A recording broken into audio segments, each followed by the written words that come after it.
देश दुनिया की हर वड्डी खबर दे हुणे डाउनलोड करो number 1 news app Dainik Savera times.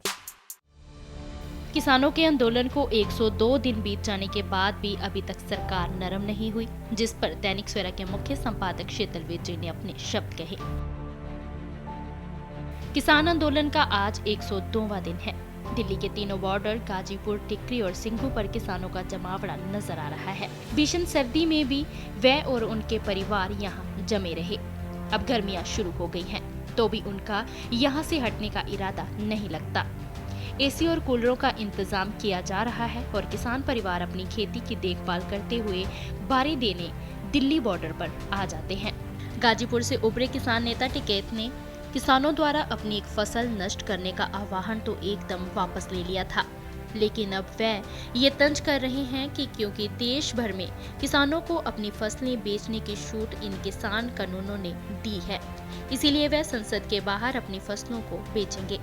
ये भी कहा जा रहा है कि दिल्ली के अंदर भी विरोध और आवेश को सक्रिय करने के लिए महापंचायतों का आयोजन होगा। किसान आंदोलन के 101वें दिन पलवल में केएमपी केजीपी एक्सप्रेस वे पर किसान जाम लगाकर बैठे। वे बार बार किसान कानूनों को हटाने और एमएसपी पर कानून बनाने की मांग करते हैं। ऐसा ना होने की सूरत में किसान आंदोलन जारी रहेगा, उनकी घोषणा है। शनिवार को हरियाणा में केएमपी केजीपी एक्सप्रेस वे पर 11 से 4 बजे तक जाम लगा। जरूरी सेवाओं के वाहनों को रोका नहीं गया। पुलिस प्रशासन ने कड़ी घेराबंदी की। आरएएफ और दंगारोधी दस्ते साजो सामान के साथ तैनात हुए। ट्रैफिक डायवर्शन की भी अलग से व्यवस्था थी। नेशनल हाईवे पर 8 स्थानों पर नाके लगाए गए।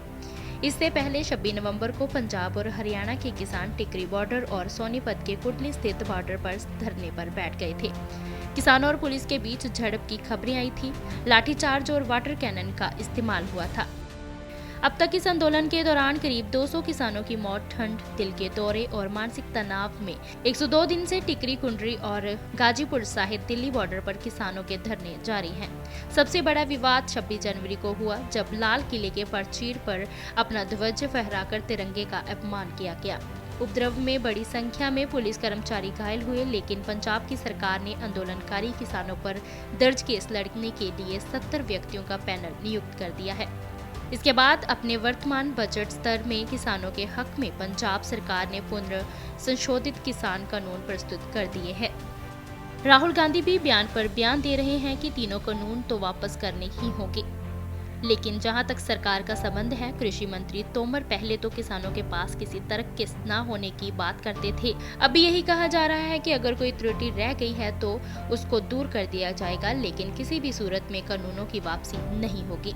जहां तक कि 102 दिनों के बाद किसान आंदोलन का संबंध है, तैयारी स्पष्ट है। किसानों ने प्रदर्शन स्थल पर बोरवेल लगवा दिया है। कई स्थानों पर पक्के शौचालय और पानी की आपूर्ति के लिए पाइपलाइन भी लग गई हैं। कपड़े धोने की मशीनें और कई अन्य सुविधाएं पहले से उपलब्ध है। किसान आंदोलन के कार्यक्रम में कुंडली, मनोसर, पलवल एक्सप्रेस वे पर 5 घंटे नाकाबंदी की गई। उसी दिन देश भर में अलग अलग कार्यक्रम आयोजित करके युवाओं को भी इस आंदोलन से जोड़ा गया। देश के राज्यों में किसान प्रदर्शन दिनों में काली पट्टियां बांधेंगे। आज 8 मार्च को महिला दिवस के अवसर पर देश में किसानों के आंदोलन स्थलों का संचालन महिलाएं करेंगी। दिल्ली प्रदेश किसान मजदूर मोर्चा भी आगे आ दिल्ली के अलग अलग हिस्सों में महापंचायतें करने की कोशिश करेगा। आज जंतर मंतर पर कैंडल मार्च भी निकाला जाएगा। इसके द्वारा किसान आंदोलन के दौरान शहीद हुए लोगों को श्रद्धांजलि देने और साथ जुड़े मुद्दों पर ध्यान जुटाया जाएगा। अर्थ ये हुआ कि दोनों तरफ से तेवर सख्त है। समझौते की गुंजाइश नजर आए तो देश राहत की सांस ले। शीतल विज।